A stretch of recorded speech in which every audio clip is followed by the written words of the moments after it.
Robin Hood. Chapter 15. How Robin Hood was tanned of the tanner. In Nottingham there lived a jolly tanner, with a hay down, a down. His name was Arthur a Bland. There was ne'er a squire in Nottinghamshire dare bid bold Arthur stand. And as he went forth in a summer's morning, with a hay down, a down, to the forest of merry Sherwood, to view the red deer, that range here and there met he with bold Robin Hood. The sheriff's daughter bided for several days in the faint hope that she might hear tidings of the prattling tinker. But never a word heard she, and she was forced to the conclusion that her messenger had not so much as laid eyes upon the outlaw. Little recked she that he was, even then, grinding sword points and sharpening arrows out in the good greenwood, while whistling blithely or chatting merrily with the good Friar Tuck. Then she bethought herself of another good man, one Arthur a Bland, a tanner who dwelt in Nottingham town and was far famed in the tourneys round about. He had done some pretty tricks at archery, but was strongest at wrestling and the quarterstaff. For 3 years he had cast all comers to the earth in wrestling until the famous Eric a Lincoln broke a rib for him in a mighty tussle. Howsoever, at quarterstaff he had never yet met his match, so that there was never a squire in Nottinghamshire dare bid bold Arthur stand. With a long pike-staff on his shoulder, so well he could clear his way that by 2 and 3 he made men flee and none of them could stay. Thus at least runs the old song which tells of his might. "This is just the man for me," thought the sheriff's daughter to herself, and she forthwith summoned him to the mansion house and commissioned him to seek out Robin Hood. The warrant was quite to Arthur's liking, for he was happiest when out in the forest taking a sly peep at the king's deer, and now he reckoned that he could look at them boldly, instead of by the rays of the moon. He could say to any king's forester who made bold to stop him, "I am here on the king's business. Gramercy, no more oak bark and ditch water and the smell of half-tanned hides today," quoth he gaily. "I shall e'en see what the free air of heaven tastes like, when it sweeps through the open wood." So the tanner departed joyfully upon his errand, but much more interested in the dun deer of the forest than in any two-legged rovers therein. This interest had, in fact, caused the foresters to keep a shrewd eye upon him in the past, for his tannery was apt to have plenty of meat in it that was more like venison than the law allowed. As for the outlaws, Arthur bore them no ill will. Indeed, he had felt a secret envy in his heart at their free life, but he was not afraid to meet any 2 men who might come against him.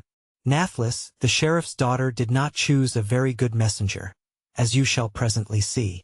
Away sped the tanner, a piece of bread and some wine in his wallet, a good longbow and arrows slung across his shoulder, his stout quarterstaff in his hand, and on his head a cap of trebled rawhide so tough that it would turn the edge of a broadsword. He lost no time in getting out of the hot sun and into the welcome shade of the forest, where he stalked cautiously about seeking some sign of the dun deer. Now it so chanced that upon that very morning Robin Hood had sent Little John to a neighboring village to buy some cloth of Lincoln green for new suits for all the band. Some of the money recently won of the king was being spent in this fashion, gainst the approach of winter. Will Scarlet had been sent on a similar errand to Barnesdale some time before, if you remember, only to be chased up the hill without his purchase. So today Little John was chosen, and for sweet company's sake Robin went with him a part of the way until they came to the 7 Does, the inn where Robin had recently played his prank upon Middle the tinker. Here they drank a glass of ale to refresh themselves withal, and for good luck, and Robin tarried a bit while Little John went on his errand. Presently Robin entered the edge of the wood, when whom should he see but Arthur a Bland, busily creeping after a graceful deer that browsed alone down the glade. "Now by St. George and the Dragon," quoth Robin to himself, "I much fear that yon same fellow is a rascally poacher come after our own and the king's meat." For you must know, by a curious process of reasoning, Robin and his men had hunted in the royal preserves so long that they had come to consider themselves joint owners to every animal which roamed therein. "Nay," he added, "this must be looked into. That cowskin cap in sooth must hide a scurvy varlet." And forthwith he crept behind a tree, and thence to another, stalking our friend Arthur as busily as Arthur was stalking the deer. This went on for quite a space, until the tanner began to come upon the deer and to draw his bow in order to tickle the victim's ribs with a cloth-yard shaft. But just at this moment Robin unluckily trod upon a twig which snapped and caused the tanner to turn suddenly. Robin saw that he was discovered, so he determined to put a bold face on the matter, and went forward with some smart show of authority. "Hold!" he cried. "Stay your hand! Why, who are you, bold fellow, to range so boldly here? In sooth, to be brief, ye look like a thief that has come to steal the king's deer." "Marry, it is scant concern of yours what I look like," retorted Arthur à Bland. "Who are you, who speak so bravely?" "You shall soon find out who I am," quoth Robin, determining to find some sport in the matter. "I am a keeper of this forest. The king knows that I am looking after his deer for him, and therefore we must stay you." "Have you any assistance, friend?" asked the tanner calmly. "For it is not one man alone who can stop me." "Nay, truly, gossip," replied Robin. "I have a good yew bow, also a right sharp blade at my side. Nathless, I need no better assistant than a good oak graff like unto yours. Give me a baker's dozen of minutes with it, and it shall pleasure me to crack that pâté of yours for your sauciness. Softly, my man, fair and softly. Big words never killed so much as a mouse, least of all yon deer which has got away while you were filling all the woods with your noisy breath. So choose your own playthings. For your sword and your bow I care not a straw, nor for all your arrows to boot. If I get but a knock at you, 'twill be as much as you'll need. Now, by Our Lady, will you listen to the braggart?" cried Robin in a fine rage. "Marry, but I'll teach ye to be more mannerly." So saying, he unbuckled his belt, and, flinging his bow upon the ground, he seized hold of a young sapling that was growing nearby. His hunting knife soon had it severed and lopped into shape. "Now come, fellow," said Arthur à Bland, seeing that he was ready, "and if I do not tan your hide for you in better shape than ever calfskin was turned into top boots, may a murrain seize me." "Stay," said Robin. "Methinks my cudgel is half a foot longer than yours. I would have them of even length before you begin your tanning." "I pass not for length," bold Arthur replied. "My staff is long enough, as you will shortly find out. 8 foot and a half, and 'twill knock down a calf." Here he made it whistle in the air, "and I hope it will knock down you." Forthwith the two men spat on their hands, laid firm hold upon their cudgels, and began slowly circling round each other, looking for an opening. Now it so chanced that Little John had fared expeditiously with his errand. He had met the merchant, from whom he was wont to buy Lincoln Green, coming along the road, and had made known his wants in few words. The merchant readily undertook to deliver the suits by a certain day in the following month. So Little John, glad to get back to the cool shelter of the greenwood, hasted along the road lately taken by Robin. Presently he heard the sound of angry voices, one of which he recognized as his captain's. "Now, heaven forfend," quoth he, "that Robin Hood has fallen into the clutches of a king's man. I must take a peep at this fray." So he cautiously made his way from tree to tree, as Robin had done, till he came to the little open space where Robin and Arthur were circling about each other with angry looks, like two dogs at bay. "Ha!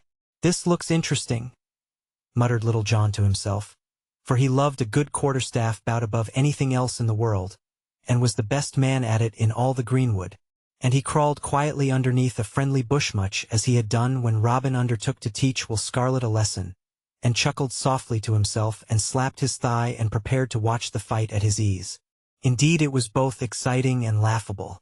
You would have chuckled one moment and caught your breath the next, to see those two stout fellows swinging their sticks each half as long again as the men were, and thick as their arm, and edging along sidewise, neither wishing to strike the first blow. At last Robin could no longer forbear, and his good right arm swung round like a flash. Ping! Went the stick on the back of the other's head, raising such a welt that the blood came. But the tanner did not seem to mind it at all, for bing! Went his own staff in return, giving Robin as good as he had sent. Then the battle was on, and furiously it waged. Fast fell the blows, but few save the first ones landed, being met in mid-air by a counterblow till the thwacking sticks sounded like the steady roll of a kettle drum, and the oak bark flew as fine as it had ever done in Arthur Bland's tannery. Round and round they fought, digging their heels into the ground to keep from slipping, so that you would have vowed there had been a yoke of oxen plowing a potato patch. Round and round, up and down, in and out, their arms working like threshing machines, went the yeoman and the tanner, for a full hour, each becoming more astonished every minute that the other was such a good fellow. While little John from underneath his bushy covert had much ado to keep from roaring aloud in pure joy. Finally Robin saw his chance and brought a full-arm blow straight down upon the other's head with a force that would have felled a bullock. But Arthur's trebled cowskin cap here stood him in good stead. The blow glanced off without doing more than stunning him. Nathless, he reeled and had much ado to keep from falling. Seeing which Robin stayed his hand to his own sorrow, for the tanner recovered his wits in a marvelous quick space and sent back a sidelong blow which fairly lifted Robin off his feet and sent him tumbling on to the grass. "Hold your hand! Hold your hand!" roared Robin with what little breath he had left. "Hold, I say, and I will give you the freedom of the greenwood." "Why, God a mercy," said Arthur. "I may thank my staff for that, not you." "Well, well, gossip let be as it may. But prithee tell me your name and trade. I like to know fellows who can hit a blow like that same last." "I am a tanner," replied Arthur a Bland. "In Nottingham long have I wrought, and if you'll come to me, I swear I'll tan your hides for naught." "Odds bodikins," quoth Robin ruefully, "mine own hide is tanned enough for the present. Howsoever, there be others in this wood I would fain see you tackle. Harkee, if you will leave your tanpots and come with me, as sure as my name is Robin Hood, you shan't want gold or fee." "By the breath o' my body," said Arthur, "that will I do," and he gripped him gladly by the hand. "But I am minded that I clean forgot the errand that brought me to Sherwood. I was commissioned by some under the sheriff's roof to capture you." "So was a certain tinker, now in our service," said Robin smilingly. "Verily, 'tis a new way to recruit forces," said the tanner laughing loudly. "But tell me, good Robin Hood, where is little John? I fain would see him, for he is a kinsman on my mother's side." "Here am I, good Arthur a Bland," said a voice, and little John literally rolled out from under the bush to the sward. His eyes were full of tears from much laughter which had well nigh left him powerless to get on his feet. As soon as the astonished tanner saw who it was, he gave little John a mighty hug around the neck, and lifted him up on his feet, and the two pounded each other on the back soundly, so glad were they to meet again. "Oh, man," said little John as soon as he had got his breath. "Never saw I so fine a sight in all my born days. You did knock him over like as he were a ninepin, and you do joy to see me thwacked about on the ribs?" asked Robin with some choler. "Nay, not that, master," said little John. "But 'tis the second time I have had special tickets to a show from beneath the bushes, and I cannot forbear my delight. Howsoever, take no shame unto yourself, for this same Arthur a Bland is the best man at the quarterstaff in all Nottinghamshire. It commonly takes 2 or 3 men to hold him, unless it be Eric o' Lincoln," said Arthur modestly, "and I well know how you paid him out at the fair."